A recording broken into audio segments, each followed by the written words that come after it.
baru-baru ini dan sekarang sudah masuk 2 minggu berlaku kebangkitan rakyat Amerika, terutama daripada golongan black, di mana mereka bangun secara serentak dan disokong juga oleh berbagai kaum, termasuk mereka daripada white, bersama-sama menyatakan ketidakadilan, diskriminasi, tekanan dan pembunuhan yang sengaja atau tidak sengaja, berancang atau tidak berancang terhadap kaum kulit hitam ataupun dipanggil African America.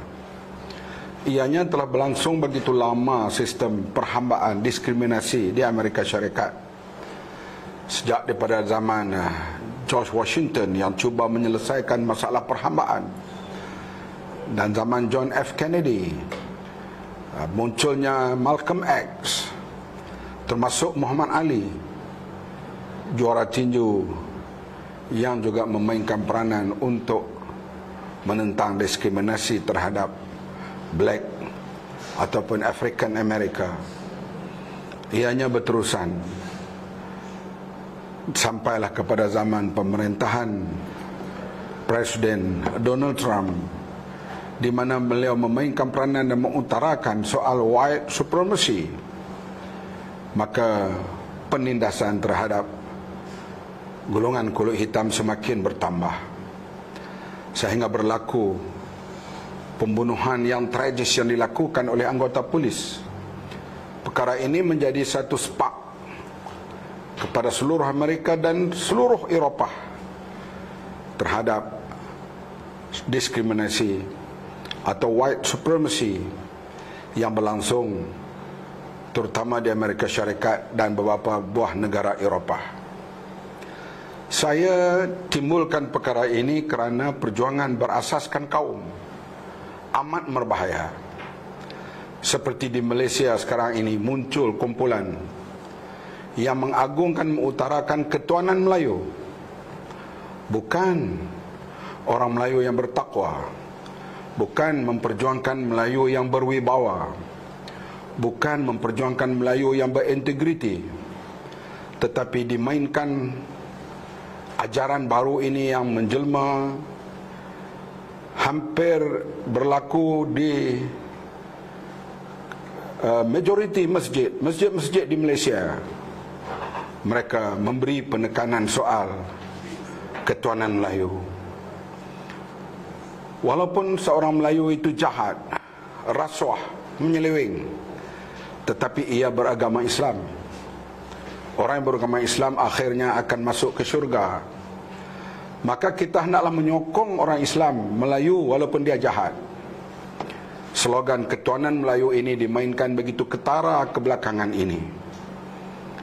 Sudah lupa Nabi Muhammad SAW amat menentang ajaran ataupun amalan asabiah yang ditekankan oleh kita satu ketika dahulu.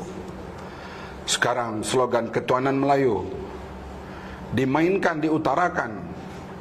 Sebab itu Melayu itu rasuah, jahat, menyeleweng, perlu disokong. Karena ia Melayu, Islam, dan akhirnya masuk syurga. Seorang Cina, seorang India atau bukan Melayu, walaupun dia baik, dia melakukan segala kebaikan, ia perlu ditentang kerana mereka ini akhirnya masuk neraka. Inilah ajaran yang tersebar di Malaysia sekarang ini. Kalau ianya terus dipupuk, ia membawa bahaya. Seperti yang tercetus di Amerika sekarang, soal white supremacy, yang akhirnya rakyat Amerika bangun, keluar ke jalan raya. Ada yang terbunuh, ada yang tertangkap. Berbagai kaum dan agama, Islam dan bukan Islam, bangun menentang pahaman white supremacy ini yang ditajak kuat oleh Donald Trump, dan juga saya yakin disokong oleh Zionis Israel yang amat memainkan peranan bahawa merekalah kaum yang terpilih yaitu Bani Israel, Jew, yang akhirnya mereka di atas slogan mereka ini, mereka boleh menghalau penduduk asal di bumi Palestin dan mewujudkan negara Zionis Israel. Pahaman white supremacy, ketuanan Melayu, mesti dilihat di sudut ianya membawa bahaya pada masa hadapan. Tetapi tidak masalah kita memperjuangkan untuk mewujudkan Melayu yang berwibawa, Melayu yang berintegriti, Melayu yang bertakwa, dan akhirnya lahirlah masyarakat madani yang pernah kita julang satu ketika dahulu, dan sekarang masyarakat madani seolah-olah dilupai. Ditimbulkan soal ketuanan satu kaum walaupun ianya bertentangan dengan adat dan nilai. So, oleh itu kita tidak mahu pahaman white supremacy yang membawa huru-hara kepada Amerika Syarikat dan di Eropah sekarang melanda negara kita. Kita membina keharmonian, saling mempercayai, hormat menghormati, mewujudkan masyarakat dan pemimpin yang berintegriti.